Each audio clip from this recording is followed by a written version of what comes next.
விரல் நுனி அசைவில் உங்கள் வீட்டுக்கு தேவையான அனைத்தும். சேவ் டைம், ட்ரபிள், மணி. இலக்கியா online.com. அனைவருக்கும் வணக்கம். அண்மை காலமாக ஒரு சில கட்சிகள் ஒன்று சேர்ந்து கூட்டங்களை நடத்தி கொண்டிருக்கிறார்கள். அந்த வகையிலே டெலோ அமைப்பினுடைய தலைவர் செல்வம் அடைக்கல்நாதன் அவர்களுடைய தலைமையிலே ஒரு சில கூட்டங்களும், அதே போன்று தமிழ் சிவில் சமூகம் என்ற பெயரிலே வேலன் சுவாமிகள் அவர்களுடைய பங்களிப்போடு இன்னொரு தொகை கூட்டங்களும் நடைபெற்று கொண்டிருந்தன. டெலோ தலைவர் செல்வம் அடைக்கல்நாதன் அவர்களுடைய தலைமையிலே இல்லாட்டி ஏற்பாட்டிலே நடைபெற்ற கூட்டங்களுக்கு திரு செல்வம் அடைக்கல்நாதன் என்னிடமும் எங்களுடைய அமைப்பினுடைய தமிழ் தேசிய மக்களுடைய செயலாளர் திரு செல்வராஜா கஜேந்திரன் அவர்களையும் சந்தித்து, பாராளுமன்றத்தில் சந்தித்து அந்த கூட்டங்களுக்கு கலந்து கொள்ள சொல்லி உத்தியோகபூர்வமாக அழைப்பு கொடுத்தார். அந்த அழைப்பு சம்பந்தமாக நாங்கள் அடைக்கல்நாதன் அவர்களிடம் வினாவிய பொழுது அவர் எங்களுக்கு கூறின கருத்து, இப்போதைக்கு இருக்கக்கூடிய அரசியலமைப்பினுடைய 13வது திருத்தம், அதாவது மாகாண சபைகளை உருவாக்கின 13வது திருத்தத்தை நிறைவேற்றின காலத்திலே இருந்தவாறு அதிகாரங்கள் முழுமையாக வழங்கப்பட்டு தேர்தல்கள் உடனடியாக வைக்க வேணும் என்ற கோரிக்கையை எல்லாருமாக இணைந்து முன்வைக்கிறதுக்குரிய ஒரு சந்தர்ப்பத்தை தான் இந்த கூட்டங்கள் ஊடாக அவர்கள் ஏற்படுத்த முயற்சிக்கிறார்கள் என்றும், அதிலே எங்களுடைய குரலும் ஒரு பலமான ஒரு குரலாக அமையும் என்ற காரணத்துக்காக நாங்கள் கலந்து கொள்ள வேண்டும் என்று கேட்டிருந்தார். அப்பொழுது நாங்கள் அடைக்கல்நாதன் அவர்களுக்கு மிக தெளிவாக கூறினோம், 2009 மே மாதம் 18ஆம் தேதி முடிவடைந்ததுக்கு பிற்பாடு இந்தியாவுடைய தேசிய பாதுகாப்பு ஆலோசகரும் அண்டையான் வெளிவிவகார செயலாளரும் இலங்கைக்கு போர் முடிஞ்ச 3வது நாள் வருகை தந்த பொழுது, அப்பொழுது தமிழ் தேசிய மக்கள் முன்னணியும் கூட்டமைப்புடைய இல்லாட்டி அகில இலங்கை தமிழ் காங்கிரஸ் கூட்டமைப்புடைய ஒரு அங்கம் வகிக்கின்ற ஒரு கட்சியாக இருந்த இடத்திலே கூட்டமைப்பை சந்தித்த பொழுது 13ஆம் திருத்தத்தை நாங்கள் தீர்வாக ஏற்றுக்கொள்ள வேண்டும் என்ற கருத்தை மீது வலியுறுத்தினவை. அதுதான் தமிழ் மக்களுக்குரிய தீர்வு என்ற விடயத்தையும், அதை வைத்துக்கொண்டு ஒரு சில திருத்தங்களை வேணுமென்றால் எதிர்காலத்தில் செய்கிறதுக்கு முயற்சிக்கலாமே தவிர இந்தியாவை பொறுத்தவரையிலே வேறு எந்த விதமான ஒரு நிலைப்பாட்டையும் தாங்கள் வலியுறுத்த தயாரில்லை என்றதை மிக ஆணித்தரமாகவும் தெளிவாகவும் நமக்கு கூறிவிட்டு சென்றார்கள். அதற்கு பிறகு தமிழ் தேசிய கூட்டமைப்புக்குள்ளே பாரிய கொள்கை ரீதியான முரண்பாடுகள் ஏற்பட்டதை அடைக்கல்நாதன் அவர்களுக்கு நன்றாக தெரியும், ஏற்பட்டது சம்பந்தமாக அவர்கள் நன்றாக தெரியும். திரு சம்பந்தன் அவர்கள் அண்டைக்கே மிக தெளிவாக இந்தியா விரும்புகின்ற 13ஆம் திருத்தத்தை தான் தமிழ் தேசிய கூட்டமைப்பை இனி வலியுறுத்தும், அந்த கோணத்திலே தான் தாங்கள் அரசியல் செய்கிறதுக்கு முடிவெடுத்திருப்பதாகவும், எதிர்காலத்திலே இந்தியா சிறுவடையிலே தன்னுடைய நிலப்பாட்டை மாற்றினால் அப்பொழுது நாங்கள் வேறு நிலப்பாடுகளை பற்றி சிந்திக்கலாம், ஆனால் தான் இந்தியா விரும்பாத எதையும் தான் செய்யப்போவதில்லை என்பதை எங்களுக்கு அடித்து கூறினார். அந்த பின்னணியிலே தான் அகில இலங்கை தமிழ் காங்கிரஸும் திரு செல்வராஜா கஜேந்திரன், திருமதி பத்மினி சிதம்பரநாதன் போன்றவர்கள் கூட்டமைப்பில் இருந்து வெளியேறி அகில இலங்கை தமிழ் காங்கிரஸோடு இணைந்து தமிழ் தேசிய மக்கள் முன்னணி என்ற அமைப்பை உருவாக்கி நாங்கள் எங்களுடைய அரசியலை கடந்த கிட்டத்தட்ட 13 வருடங்களாக செய்து கொண்டு வருகிறோம். தமிழ் தேசிய கூட்டமைப்பு தொடர்பாக நாங்கள் முன்வைக்கிற அடிப்படை குற்றச்சாட்டே ஒற்றையாட்சிக்குள்ளே இருக்கக்கூடிய இந்த 13ஆம் திருத்தத்தை தமிழ் தேசிய கூட்டமைப்பு இந்தியாவுடைய வேண்டுகோளுக்கு இணங்க ஏற்றிருக்கின்றது என்பதாகவும், தேர்தல்கள் நடைபெறுகின்ற பொழுது மக்களுடைய வாக்குகளை பெறுவதற்காக மட்டும் சமஷ்டி என்ற வார்த்தையை உச்சரிப்பதாகவும், உண்மையிலே அவர்கள் தமிழ் மக்களை படிப்படியாக அரசியல் அரங்கிலே தமிழ் தேசிய நீக்கத்தை செய்து தமிழ் மக்கள் ஒற்றையாட்சியை ஏற்றுக்கொள்ளக்கூடிய ஒரு நிலைமையை ஏற்படுத்துவது தான் அவர்களுடைய உண்மையான கொள்கையாக இருப்பதாகவும் தான் நாங்கள் ஆணித்தரமாக அவர்கள் தொடர்பாக குற்றச்சாட்டுகளை முன்வைத்து விமர்சனங்களை முன்வைத்து வருகின்றோம். இதுவரை காலமும் அவர்கள் அந்த 13ஆம் திருத்தம் என்ற விடயம் சம்பந்தமாக அவர்கள் வலியுறுத்துகின்ற விடயம் இரகசியமாக கூட்டங்களிலே வெளிநாடு தூதரகங்களை சந்திக்கின்ற பொழுதும் தங்களுடைய அமைப்புக்குள்ளே கொள்கை நடைமுறையிலே எந்த வகையிலே செயல்படுத்த வேணும், எப்படி மக்களை ஏமாற்ற வேணும் என்ற விடயங்களை சம்பந்தமாக பேசுகின்ற பொழுது மட்டும்தான் இந்த விடயங்கள் வெளிப்படையாக பேசி ஆராய்ந்து வந்தவை. ஆனால் கடந்த மாதம் இந்தியாவுடைய வெளிவிவகார செயலாளர் இலங்கைக்கு ஏன் நான் கலந்து கொண்ட கூட்டத்திலேயும் கூட மிக தெளிவாக 13ஆம் திருத்தம்தான் தீர்வு, அதைத்தான் தாங்கள் வலியுறுத்துவோம் என்ற ஒரு மிகவும் உறுதியான ஒரு தெளிவான ஒரு செய்தியை கொடுத்ததுக்கு பிற்பாடு கூட்டமைப்பில் பங்காளி கட்சிகளிடமும் ஏன் திரு விக்னேஸ்வரன் அவர்களுடைய அணிக்கும் ஒரு எச்சரிக்கை விடுத்த வகையிலே அவர்களுக்கு பல இறுக்கமான விடயங்களை சொல்லியிருக்கின்ற ஒரு பின்னணியிலே இன்றைக்கு இந்த கட்சிகள் போருக்கு பின்னராக முதற் தடவையாக உத்தியோகபூர்வமாக இந்த 13ஆம் திருத்தத்தை தமிழ் மக்கள் மட்டத்திலே கொண்டு போவதற்கு அவர்கள் முடிவெடுத்து செயல்படுகின்றார்கள். அப்படிப்பட்ட ஒரு செயல்பாட்டுக்கு தமிழ் தேசிய மக்கள் முன்னணி ஒருபோதிலும் ஒத்துழைக்காத என்ற விடயத்தை நாங்கள் திரு செல்வம் அடைக்கலநாதனுக்கு மிக தெளிவாக சுட்டிக்காட்டியிருந்தோம். எங்களை பொறுத்தவரையிலே ஒற்றையாட்சிக்குள்ளே அது இன்றைக்கு 13ஆம் திருத்தமாக இருக்கலாம், நாளைக்கு இன்னொரு பேரிலே இல்லாட்டி இன்னொரு வடிவத்திலே ஏதோ ஒன்று கொண்டு வருவதாக இருக்கலாம். ஒற்றையாட்சி அரசியலமைப்புக்குள்ளே தமிழ் மக்களுக்கு ஒருபோதிலும் ஒரு தீர்வு கிடையாது என்ற ஒரு தெளிவான ஒரு நிலைப்பாட்டோடு நாங்கள் மிக தெளிவாக இருக்கின்றோம். ஆகவே செல்வம் அழைக்கலநாதன் அவர்களுடைய அந்த முயற்சியை நாங்கள் நிராகரித்து நாங்கள் கலந்து கொள்ளாமல் இருந்தோம். அதே போன்று வேலன் சுவாமிகள் அவர்களும் எங்களோட தொடர்பு கொண்டு திரு செல்வம் அழைக்கலநாதன் அவர்களுடைய தலைமையிலே கூடின அத்தனை தரப்புகளையும் வைத்து எங்களையும் சேர்த்து கூட்டங்களை நடத்துவதற்கு முனைந்தார். முதலாவது கூட்டத்திலே எங்களுடைய கட்சியுடைய செயலாளர் திரு ரெண்டாவது கூட்டத்துக்கு முதலாவது கூட்டத்துக்கு போகையில் ரெண்டாவது கூட்டத்துக்கு எங்களுடைய கட்சியுடைய செயலாளர் செல்வராஜா கஜேந்திரன் பாராளுமன்ற உறுப்பினர் அவர்களும் கட்சியுடைய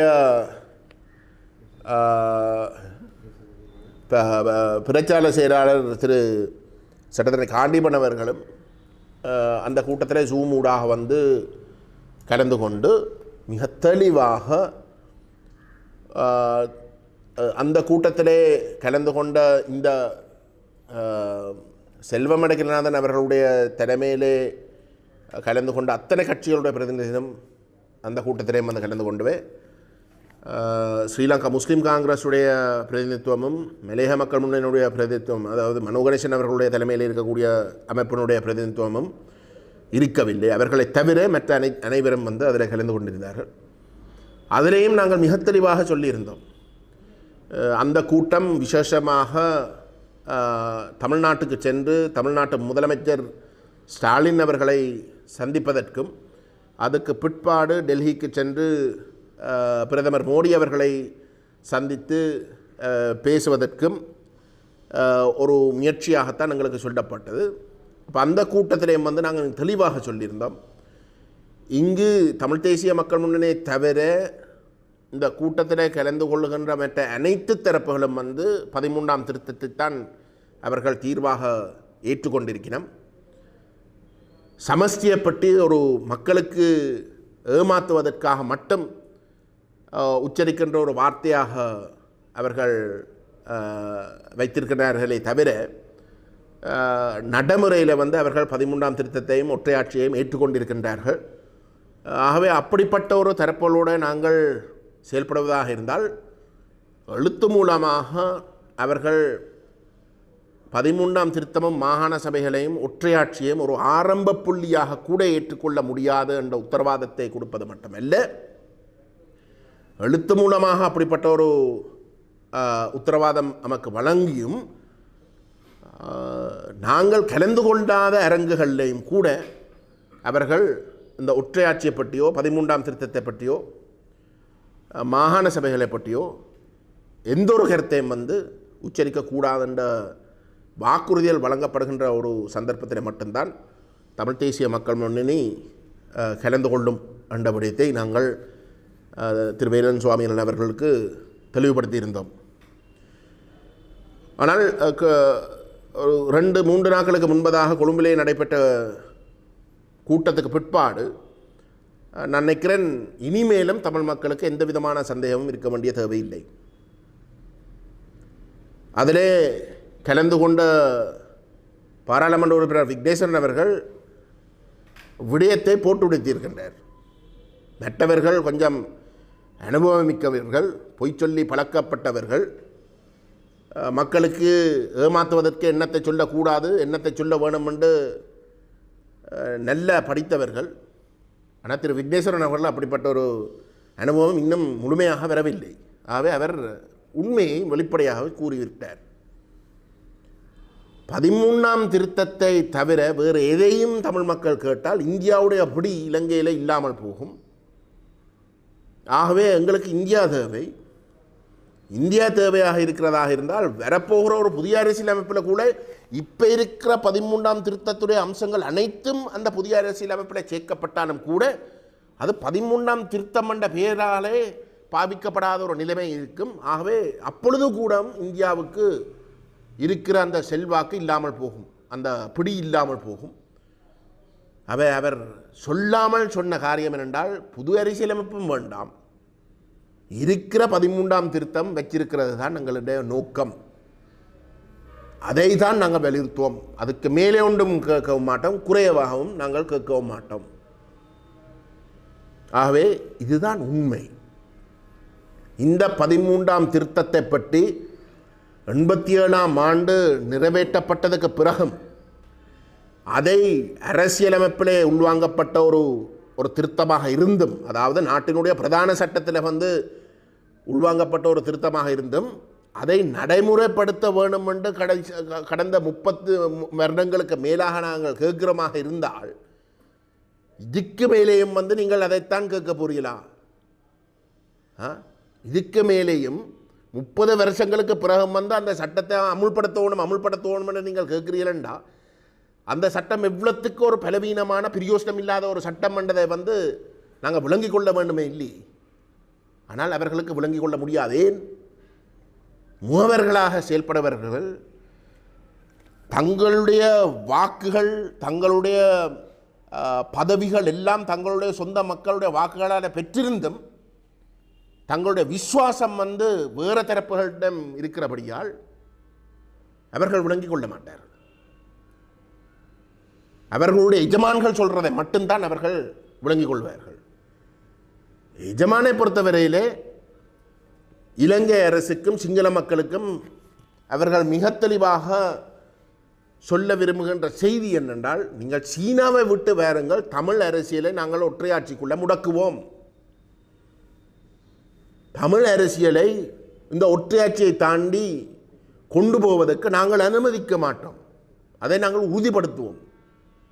ஒற்றையாட்சிக்குள்ளேயே தான் தமிழ் மக்களுடைய அரசியலும் இருக்கும் என்றது. அந்த செய்தியை கொடுப்பதற்காக தமிழினத்தை விற்குகின்ற அமைப்புகளாகத்தான் இன்றைக்கு இந்த கூட்டங்கள் கூட்டி ஒற்றையாட்சிக்குள்ளே தமிழ் மக்களுடைய அரசியலை நிரந்தரமாக முடக்கிறதுக்கு அவர்கள் இந்த துரோக பாதையை வெளிப்படையாகவே முன்னெடுப்பதற்கு துணிகிறார்கள். அப்போ எங்களை பொறுத்தவரையிலே நாங்கள் மீண்டும் மீண்டும் கூறுகின்றோம், நாங்கள் அப்படிப்பட்ட ஒரு துரோகத்துக்கு, இது ஒரு பச்சை துரோகம், வேறு வார்த்தை கிடையாது, இது ஒரு பச்சை துரோகம். இந்த ஒற்றையாட்சிக்குள்ளே எங்களுடைய மக்களுடைய அரசியலை முடக்குவதற்கு நாங்கள் ஒருபோதிலும் துணை போக போவதில்லை. நாங்கள் அதை கடுமையாக எதிர்ப்போம். நாங்கள் எங்களோட மக்களுக்கு நேரடியாக சென்று இந்த கருத்துக்களை சொல்வதற்கு நாங்கள் முடிவெடுத்திருக்கின்றோம். அந்த வேலை திட்டங்கள் இந்த கிழமை தொடங்கும். தமிழ் மக்களை பொறுத்தவரையிலே இனியாவது விழிப்புணர்வடைந்து துரோகிகள் என்று அடையாளப்படுத்தி அவர்களை நிராகரிப்பதற்கு அவர்கள் முன்வர வேண்டும். இதுக்கு மேலாக வேறு எந்த ஒரு தெளிவும் தேவையில்லை.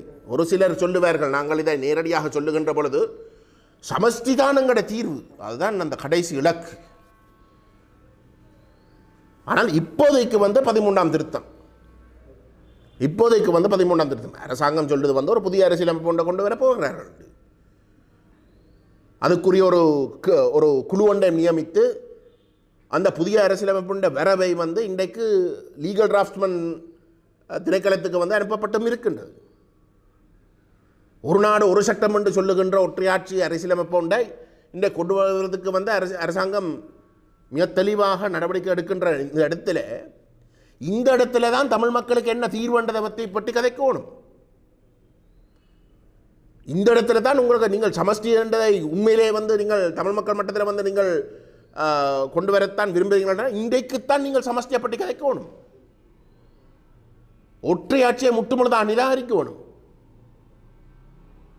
ஒற்றையாட்சியை நாங்கள் தொட்டை பார்க்க மாட்டோம் என்று சொல்ல வேணும், தெளிவுபடுத்தணும்.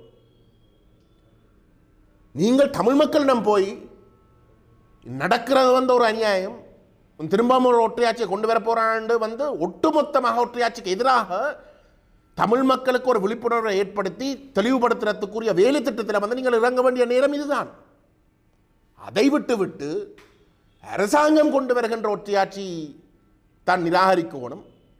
ஆனால் இந்தியா கொண்டு வருகின்ற ஒற்றையாட்சியை நாங்கள் ஏற்க வேணும் என்று தமிழ் மக்களை ஏமாத்துறதுக்கு எடுக்கிற முயற்சியை தமிழ் மக்கள் விளங்கிக் கொள்ள வேணும்.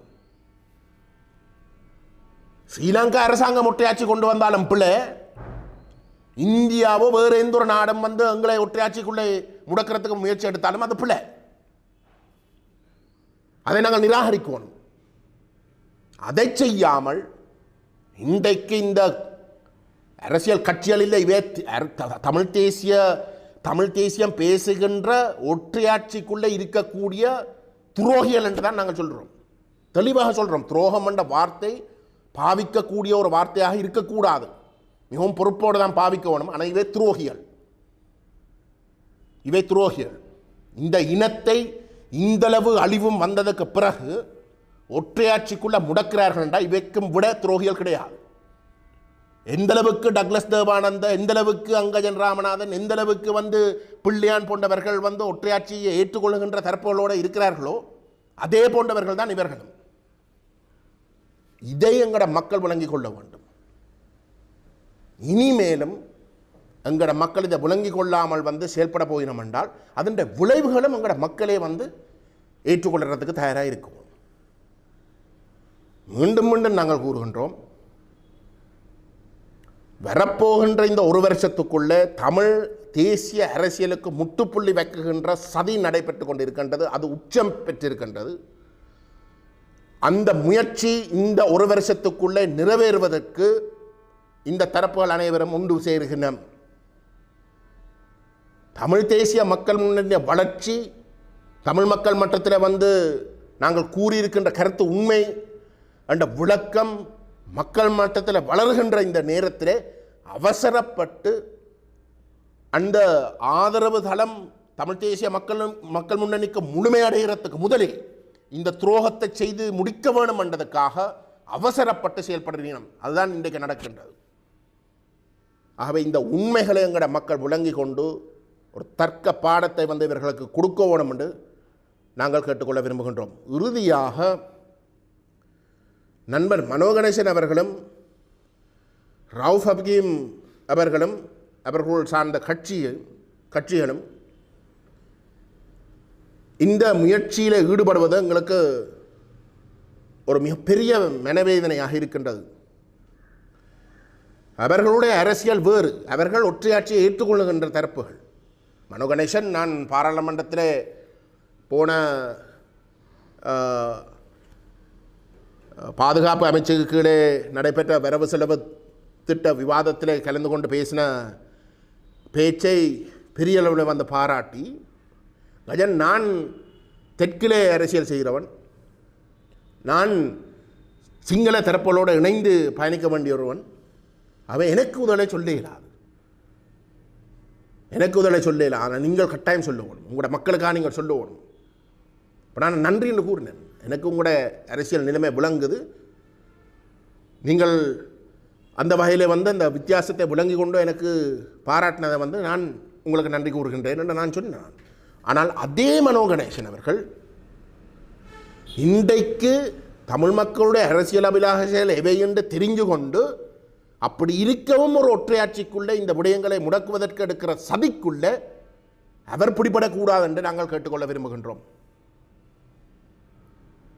அவர் அதுக்கு அப்பால் இருக்க வேண்டும் என்று நாங்கள் கேட்டுக்கொள்கின்றோம். அதே போன்று திரு ரவுஃப் ஹக்கீம் அவர்களுக்கும் நாங்கள் கூறுகின்ற விடயம், இன்றைக்கு முஸ்லிம் மக்கள் குறிவைக்கப்படுகின்றோம். முஸ்லிம் காங்கிரஸ் சமஷ்டியையோ தமிழ் தேசத்தோ தமிழ் பேச மக்களுக்கு ஒரு தனித்துவமான தேசத்தையோ ஒரு கோரிக்கையாக முன்வைக்காவிட்டாலும் கூட இன்றைக்கு இந்த ஒற்றையாட்சி முறைக்குள்ள வந்து முஸ்லிம் மக்கள் தான் மிக மோசமாக போருக்கு பிறகு வந்து குறிவைக்கப்படுகின்றோம். இனவாதம் மிக வெளிப்படையாக அனைத்து தரப்புகளாலையும் வந்து வெளிப்படுத்தப்பட்டு அந்த முஸ்லிம் மக்களை ஒட்டுமொத்தமாக ஒரு விரோத தரப்பாக வந்து காட்டிக்கொள்றதுக்கு நடவடிக்கைகள் முன்னெடுக்கப்பட்டு கொண்டு இருக்கின்றது. இதை நாங்கள் உணர்கின்றோம். முஸ்லிம் மக்களுக்கும் தமிழ் மக்களுக்கும் இடையில பல பிரச்சனைகள் இருக்கு, தீர்க்கப்பட வேண்டிய கன விஷயங்கள் இருக்கு. எங்களுக்கு இடையில் இடைவெளியில் வளரக்கூடிய வகையில் வந்து அந்த பிரச்சனை இன்றைக்கும் இருக்குது, அதை நாங்கள் ஏற்றுக்கொள்கிறோம். ஆனால் அது தீர்க்கப்பட வேணும். நாங்கள் பேசி அதுக்குரிய முடிவுகளை நாங்கள் எட்ட வேணும். ஆனால் ஒரு அறிவுள்ளவர் என்ற வகையிலும் அரசியலில் ஒரு ஆழமான ஒரு அனுபவம் இருக்கிறவர் என்ற வகையிலும் அவருக்கு நன்றாக தெரியும் வந்து இந்த முயற்சி, இந்த 13ஆம் திருத்தம் என்றது தமிழினத்தை அழிக்கும் என்றதை மட்டுமல்ல, முஸ்லிம்களையும் சேர்த்துத்தான் அழிக்கும். அதை அவர் உணர வேண்டும். உணர்ந்து இன்றைக்காவது சிங்கள மக்களே இன்றைக்கு தங்களுடைய தலைவர்கள் தங்களை காப்பாற்றினதாக இதுவரைக்கும் பார்த்த தலைவர்களை இன்றைக்கு பொய் சொல்லித்தான் எங்களை ஆட்சி செய்கிறார்கள் என்று சிங்கள மக்களுக்கு ஒரு தெளிவு வருகின்ற இந்த நேரத்தில் நாங்கள் வேறொரு தரப்புண்ட நலனுக்காக வந்து தமிழ் முஸ்லிம் மக்களுக்கு ஒரு நாளும் ஒரு தீர்வாக இருக்க போக இல்லாத ஒரு ஒற்றையாட்சிக்குள்ளே நாங்கள் போய் எங்களோட அரசியலை முடக்குவது, எங்களோட மக்களை முடக்குவது என்றது ஏற்றுக்கொள்ளக்கூடிய ஒரு காரியம் அல்ல. தயவு செய்து நீங்கள் தமிழ் மக்களை ஏமாத்துறது மட்டுமல்ல, உங்களோட சொந்த மக்களை வந்து ஏமாத்துறதை நீங்கள் நிப்பாட்டுவோம். உண்மையை அவர்களுக்கு சொல்ல வேண்டும். நாங்கள் முஸ்லிம் மக்களை முழுமையாக நேசித்து வடகிழக்கில் தமிழ் பேசும் தாயகம் என்றதுதான் எங்களுடைய தமிழர் என்று சொல்லுகின்ற பொழுது வந்து நாங்கள் மொழியை அடையாளப்படுத்தி தான் நாங்கள் பேசுகின்றோம். நாங்கள் இனத்தை அடையாளப்படுத்தி பேசவில்லை. ஏன் தமிழீழ விடுதலை புலிகள் தலைவர் மிக தெளிவாக சொல்லியிருக்கிறார், எந்த அளவுக்கு வடகிழக்கு தமிழர் தாயகம் என்று தமிழ் மக்களுக்கு சொந்தமாக இருக்குதோ முஸ்லிம் மக்களுக்கும் அது சொந்தம் என்று மிக தெளிவாக வெளிப்படையாகவே வந்து திரு ரவுஃப் ஹக்கீமோடு பேச்சுவார்த்தை நடத்தி கைச்சாத்திட்ட அந்த உடன்படிக்கையிலே சொல்லியிருக்கிறார். ஆகவே தமிழ் முஸ்லிம் மக்களுக்கு இடையில் பிரச்சனை இருப்பதாக இருந்தால் அதை தீர்க்க வேணுமே தவிர ஒட்டுமொத்தமாக தமிழ் முஸ்லிம் மக்களை அழிக்கக்கூடிய ஒற்றையாட்சியை ஏற்றுக்கொள்வது அல்ல. அது ஒரு நாளும் ஒரு தீர்வாக இருக்க முடியாது. ஆகவே இந்த உண்மைகளை விளங்கி கொண்டு அவர் ஒரு மூத்த தலைவர் திரு ரவுஃப் ஹக்கீம் என்பவர் அஷ்ராஃப் பெருந்தலைவர் அஷ்ராஃபுக்கு பிறகு இருக்கக்கூடிய ஒரு தலைவராக இருக்கிறார். அவர் முன்வர வேண்டும். ஒரு ஸ்டேட்ஸ்மேனாக அவர் முன் தமிழ் முஸ்லிம் மக்களுடைய அபிலாஷர் ஒரு புள்ளியில் சந்திக்கக்கூடிய ஒரு இடத்துக்கு அவர் அந்த முயற்சியை எடுக்க வேண்டும். ஆனால் அது நிச்சயமாக இந்த 13ஆம் திருத்தம் ஒற்றையாட்சிக்குள்ளே இருக்கக்கூடிய இந்த ஒரு கட்டமைப்பாகவும் இருக்க முடியாது. முஸ்லிம் காங்கிரஸுடைய கொள்கை சமஷ்டி இல்லாதபடியால் உண்மையிலே தமிழ் மக்கள் விரும்புகின்ற தமிழ் தேசம் அங்கீகரிக்கப்படுகின்ற ஒரு சமஷ்டி, ஒரு தீர்வாக, ஒரு சமஷ்டி குறைஞ்சபட்சமாக இருக்கக்கூடியவற்றை வலியுறுத்தவனுமே தவிர தமிழ் மக்களை ஏமாற்றி தங்களுடைய எஜமான்களுக்கு திருப்திப்படுத்தக்கூடிய வகையில் செயல்படுகின்ற தரப்புகளோடு சேர்ந்து அவர்களுக்கு வெள்ளடிக்கிற வகையில் நடவடிக்கையில் ஈடுபடக்கூடாது என்று நான் அவரோட தலைவணங்கி நான் அவரிடம் கேட்டுக்கொள்கின்றேன். தமிழ் மக்களுக்கு இது ஒரு வாழ்வா சாவான்ற நிலைமை, முஸ்லிம் மக்களுக்கும் அதுதான். இந்த நேரத்துடைய முக்கியத்துவத்தை விளங்கி கொள்ளாமல் நாங்கள் நடந்து கொண்டால் சரித்திரம் எங்களை பச்சை துரோகிகளாகத்தான் காட்டப்படும். அது நிச்சயம். நன்றி. குறிப்பாக ஒத்ததாகவே அண்மையில் சுமந்திரன் சுண்ணாத்திரானந்த ஒரு ஆதரவாளர் சந்திப்பில் கருத்து தெரிவித்திருந்தார். இது தொடர்பாக நீங்கள் என்ன கூறுவீங்க? சுமந்திரன் அவர்கள்தான் கடந்த 13 வருடங்களாக 13ஆம் திருத்தம் ஒரு ஆரம்ப புள்ளி, அதை நாங்கள் ஒரு நாளும் நிராகரிக்கக்கூடாது என்று சொல்லிக்கொண்டு வரார். அவருடைய சின்ன சிஷ்யனாக இருக்கக்கூடிய சாணக்கியனம் என்ன போன மாதம்தான் அதை சொன்னார். ஏன் அந்த நிலப்பாடு மாறினன்றதை நீங்கள் சுமந்திரன் அவர்கள்ட்ட தான் கேட்கணும். சில வேளையில் அவர் வெளிநாட்டுக்கு போயிருக்கிறார், கொஞ்சம் தெளிவு வந்திருக்கலாம். வெளிநாட்டு போக தெளிவாக வேறந்தானே கொஞ்சம் ஒரு பிரேக் எடுத்து மக்கள் மட்டத்தில் போய் ஒரு ஓய்வெடுத்து திரும்பி வர மூளை சில வேளை கொஞ்சம் தெளிவாக வந்திருக்கலாம். ஆகவே நீங்கள் அவர்கிட்ட தான் அதை கேட்கணும். ஆனால் எனக்கு தெரிஞ்ச அளவுக்கு சுமந்திரன் உடைய நிலைப்பாட்டைத்தான் இன்றைக்கு இந்த கட்சியால் கூடி அவர்களுடைய நிலைப்பாட்டாக நிறைவேற்றியிருக்கிறார். சுரேஷ் பிரேமச்சந்திரன் ஒரு குற்றச்சாட்டை முன்வைத்திருந்தார். 13வது சட்டத்தோட முன்னோக்கி செல்ல வேண்டும், ஆனால் அதை வேண்டாம் என்று சொல்லுவதில் தென்னிலங்கை அரசியலை செய்கிறார்கள் என்ற ஒரு குற்றச்சாட்டை முன்வைத்தார். அது தமிழ் மக்கள் இருக்கின்ற ஒரு குறைந்தபட்ட அதிகார பரவலாக்கம் அந்த 13 ஆனால் அதை கூட இல்லாமல் பண்ணுறதுக்கு சில சென்னிலங்கை சக்திகளோட நம்ம தரப்பு செயல்படுவதாக குற்றச்சாட்டை முன்வைத்தார். அதோட விளங்கினார். சுரேஷ் பிரேமச்சந்திரன் நிராகரிக்கப்பட்ட ஒருவர். சுரேஷ் பிரேமச்சந்திரன் ஏற்றுக்கொள்ளப்பட்டவராக இருந்தால் இன்றைக்கு அவர் எங்கோ இருந்திருப்பார். 13ஆம் திருத்தத்தை தமிழ் மக்கள் ஏற்றுக்கொண்டிருந்தால் இபிஆரில் 13ஆம் திருத்தங்களை கேட்ட ஒரே ஒரு கட்சி இபிஆர்எஃப். அப்படிங்க தானே. அப்போ அந்த 13ஆம் திருத்தம் உண்மையிலே ஒரு பெரிய ஒரு விஷயமாக இருந்திருந்தால் தமிழீழ விடுதலை புலிகள் இயக்கம் 30 வருஷமாக போராடி இருக்க மாட்டோமே, அழிஞ்சு போயிருப்பினான். தமிழ் மக்களோட ஆதரவு அந்த போராட்டத்தோடு இருந்திருக்காது. ஆனால் அழிஞ்சது யார்? உண்மையிலே அழிஞ்சதண்டா இனப்படுகொலை செய்து அழிஞ்சதுன்றது வேறு. ஆனால் அழிஞ்சது அரசியல் ரீதியாக அழிஞ்சு கொண்டிருக்கிறது யார்? சுரேஷ் பிரேமச்சந்திரன்.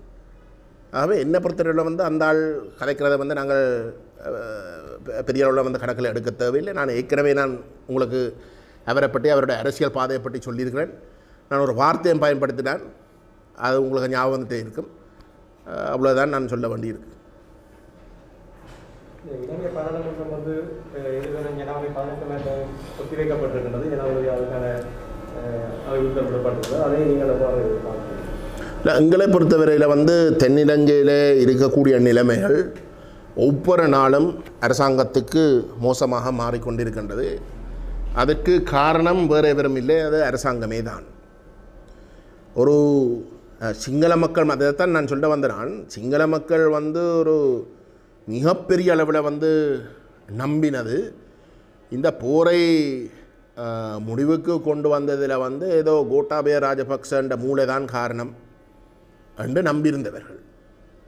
ஆனால் தமிழ் மக்களுக்கு தெரியும் இந்த போர் முடிவுக்கு வந்தது வந்து ஒரு இனப்படுகொலை செய்வதன் ஊடாக, அது போர் செய்த அல்ல, ஒட்டுமொத்த ஒரு இனப்படுகொலை செய்வதன் ஊடாகத்தான் அந்த போரை முடிவுக்கு கொண்டு வந்தது. அதுக்கு மூளை தேவையில்லை.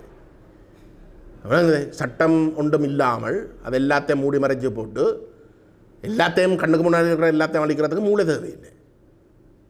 அவர் தான் இன்றைக்கு ஜனாதிபதி. அவ்வளோங்க நான் சொல்கிறேன். அப்போ இன்றைக்கு சிங்கள மக்களே விளங்கிக் கொள்கிறார்கள் வந்து எந்தளவுக்கு மோசமாக இந்த ஆட்சி இருக்கிறது. அப்படிப்பட்ட ஒரு நிலையிலே பாராளுமன்றம் கூடுவதே அவர்களுக்கு ஒரு அச்சுறுத்தல், ஒரு சவால். கடந்த வாரம் பாராளுமன்றம் இந்த வரவு செலவு திட்டம் முடிவுக்கு வந்த நாளன்று கட்சித் தலைவர்களுடைய கூட்டம் பாராளுமன்றத்தில் நடைபெற்ற பொழுது 18ஆம் தேதி பாராளுமன்றம் கூடும் என்றதுதான் அரசாங்கம் வந்து, அதாவது ஜனவரி மாதத்தில் 3வது கிழமை தான் பாராளுமன்றம் கூட இருப்பதாக வந்து அந்த கூட்டத்தில் வந்து அரசு தரப்பு அறிவித்தது. அப்பொழுது எதிர்க்கட்சியில் இருந்த அனைத்து தரப்புகளும் இருக்கிற பாராளுமன்ற விதிமுறைகளின் பிரகாரம் மாதத்துடைய 1வது 3வது கிழமையில் கூட வேணும். ஜனவரி மாதத்தில் 1வது கிழமை முழுமையாக 1வது கிழமையில் வந்து கூடுவது தான் பொருத்தம். ஏனென்றால் எத்தனையோ பிரச்சனை இருக்குது பேசுவதற்கு, பாராளுமன்றத்துடைய பதிவுகளுக்குள்ளே கொண்டு வருவதற்கு. ஆகவே நாங்கள் அந்த முதல் கிழமையை வந்து கூடாமல் இருப்பதை நாங்கள் விரும்பவில்லை. நீங்கள் கட்டாயம் கூட போகணும் என்று கேட்டதுக்கு அரசாங்கம் இறுதியிலே வந்து அந்த கூட்டத்தில் 1வது கிழமை கூடாமல் 2வது கிழமை 11ஆம் தேதி கூடுவதாகவும் 2வது 3வது கிழமையும் தொடர்ச்சியாக கூடி முடிவெடுப்பதாகவும் தான் அந்த பாராளுமன்ற கட்சித் தலைவர்களோட கூட்டத்தில் வந்து முடிவெடுக்கப்பட்டது. அப்படி முடிவெடுக்கப்பட்ட ஒரு இடத்துல அந்த கிழமையில் கூடாமல் இருப்பதாக இருந்தால், அதில் மாற்றம் கொண்டு வருவதாக இருந்தால், ஜனாதிபதி வந்து பாராளுமன்றத்தில் வந்து ப்ரோரோக் பண்ணுவதன் ஊடாக மட்டும்தான் அதை மாற்றி அமைக்கலாம். ஆகவே ஒரு கிழமை கூடுதலாக கூடுவதே ஒரு சவாலாக பார்க்கின்ற அளவுக்குத்தான் இன்றைக்கு அரசாங்கத்துடைய நிலைமை. ஒவ்வொரு நாளும் நடக்கின்ற விடயங்கள் மக்கள் மட்டத்தில் பேசுவது, உண்மைகள் வெளிவருவது அவர்களுக்கு ஒரு சவாலாக பார்க்கின்ற ஒரு நிலைக்கு அவர்கள் தள்ளப்படுகிறார்கள். இது காலப்போக்கில் பாரதூரமான ஜனநாயக விரோத விளைவுகளுக்கு வழிவகுக்கும் பண்ணதில் மாற்று கருத்து இருக்க முடியாது. அது சிங்கள மக்களை வந்து இன்றைக்கு உணர்கிறார்கள். இப்படிப்பட்டவர்கள்தான் தமிழ் மக்கள் தொடர்பாக யுத்த காலத்திலேயும் வந்து கருத்து தெரிவித்து தாங்கள் நம்பி அந்த போராட்டத்தை, அந்த போரை வந்து ஆதரித்த அந்த நிலைமையும் சிங்கள மக்களுக்கு ஒரு தெளிவு வரக்கூடிய சந்தர்ப்பங்கள் இருக்கிற நேரத்திலே தான் எங்கட தலைவர்கள் என்று சொல்கிறவர்கள் வந்து தமிழ் மக்களுடைய உரிமைகளை முற்றுமுழுதாக கைவிட்டு ஒற்றையாட்சிக்குள்ளே முடக்கிறதுக்கு முயற்சிக்கிறார்கள். எந்த அளவுக்கு ஒரு பரிதாபமான நிலைமை! சிங்கள மக்களுக்கும் பரிதாபம், தமிழ் மக்களுக்கும் பரிதாபம். ஆகவே இந்த மக்கள் இந்த உண்மைகளை உணராமல் இனியும் இந்த தலைவர்களை நம்பித்தான் இருக்க போகிறார்கள் என்றால் இன்னும் விளைவுகளை சந்திக்க வேண்டி வரும். இதுவரைக்கும் சந்தித்த அதே விளைவுகளை தொடர்ந்தும் எதிர்காலத்திலும் வந்து சந்திக்க வேண்டி வரும். அதைத்தான் நாங்கள் பாராளுமன்றத்தில் பேசுகின்ற ஒவ்வொரு சந்தர்ப்பத்திலும் சிங்கள மக்கள்கிட்ட நாங்கள் சொல்லி வருகிறோம். இனியாவது நீங்கள் கந்துரங்கோ, இனியாவதும் கந்துரந்து இந்த மாற்றங்களை செய்கிறதுக்கு முன்வாருங்கள். தமிழக தீர்வுடைய கட்டாயம் வெளிநாட்டு சக்திகளுடைய அழுத்தம் இலங்கை அரசாங்கத்தை சொல்லப்படுது. அந்த நேரத்தில் இப்போ நீங்கள் இந்தியா சொல்கிற மாதிரி இந்தியா 13 ஒட்டியாட்சிக்குள்ளே கொண்டு வர போகின்ற விடயத்தை நீங்கள் முன்வைக்கிறீர்கள். நான் சமஷ்டி அடிப்படையிலான தீர்வை பெற்றுக்கொள்வதற்கு உங்களுடைய கட்சி என்ன திட்டங்களை வைத்திருக்கிறது? முதல்ல வந்து தமிழ் மக்களுடைய பிரதிநிதிಗಳ வகையில் வந்து நாங்கள் என்ன தேவை என்றதை வந்து நாங்கள் தெளிவாக சொல்லுவோம். அங்கே மக்களுக்கு என்ன உண்மையிலே தேவை என்றதை தெளிவாக சொல்லுவோம். தமிழ் தேசிய மக்கள் முன்னேற்ற நிலைப்பாடு உங்களுக்கு தெரியும். இந்த நாட்டுக்குள்ளே 2 தேசங்கள் இருக்கின்ற அடிப்படையில் ஒரு சமஷ்டி தீர்வு எட்டப்பட வேணும்ன்றது தான் எங்களோட கொள்கை. அதை எழுத்து மூலமாக வந்து நாங்கள் கொடுத்தும் இருக்கிறோம், பத்திரிகைகளுக்கும் கொடுத்துறாங்க, தினக்குறளுக்கும் கூட கொடுத்துருக்கிறோம். அது எங்களோட கொள்கை. ஆனால் இன்றைக்கு பாராளுமன்றத்தில் வந்து தமிழ் மக்களுடைய பிரதிநிதித்துவம் என்று சொல்லுகின்ற பொழுது 18 பாராளுமன்ற உறுப்பினர்களில் வந்து 10 பேர் கூட்டமைப்பு, 10 பேர் கூட்டமைப்பு, 5 பேர் அரசாங்கத்துடைய நேரடியாக வந்து இருக்கிறார்கள். இப்போ விக்னேஸ்வரன் ஐயா இருக்கிறார். சரி, அப்போ தமிழ் தேசிய மக்கள் முன்னணியை தவிர 2 பாராளுமன்ற உறுப்பினர்களை தவிர மிச்சம் 16 பாராளுமன்ற உறுப்பினர்களும் வந்து ஒற்றையாட்சி 13ஆம் திருத்தத்தை ஏற்றுக்கொள்கிறதுக்கு தயாராக இருக்க, நாங்கள் வந்து சமஷ்டியை பற்றி பேசினாலும் வந்து எந்தளவு தூரத்துக்கு வந்து சர்வதேசம் வந்து அதை ஏற்றுக்கொள்ளும்? எந்தளவு தூரத்துக்கு சர்வதேசம் ஏற்றுக்கொள்ளும்? ஆகவே இதை நாங்கள் விளங்கிக் கொள்ளணும். இதைத்தான் நாங்கள் எங்களோட மக்களுக்கு சொன்னாங்க. எங்களுக்கு ஒரு ஆணையை கொடுக்க சொல்லி எங்களோட மக்கள் எங்களுக்கு அந்த ஆணையை கொடுக்கவில்லை. ஆணை கொடுப்பதாக இருந்தால் ஒட்டுமொத்தமாக நிராகரிக்க முடியாத, ஒரு தவிர்க்க முடியாத ஒரு தரப்பாக ஒரு அங்கீகாரம் கொடுப்பதன் ஊடாகத்தான் அதுக்கு ஒரு ஆணை கிடைச்சிருக்கிறதாக வந்து நாங்கள் தெளிவாக சொல்லலாம். இன்றைக்கு எங்களுடைய செயலாளர் கஜேந்திரன் அவர்களுக்கும் எனக்கும் எங்களுடைய கொள்கையை கிடைப்பதற்கு வந்து எங்களுக்கு ஆணை கிடைச்சிருக்கு. ஆனால் அந்த கொள்கை வைத்துக்கொண்டு அது ஒட்டுமொத்தமாக வந்து தமிழ் மக்களுடைய நிலைப்பாடாக வந்து நாங்கள் எவர்டைம் போய் சொல்ல முடியாத ஒரு நிலையில் தான் நாங்கள் இன்றைக்கு இருக்கிறோம்.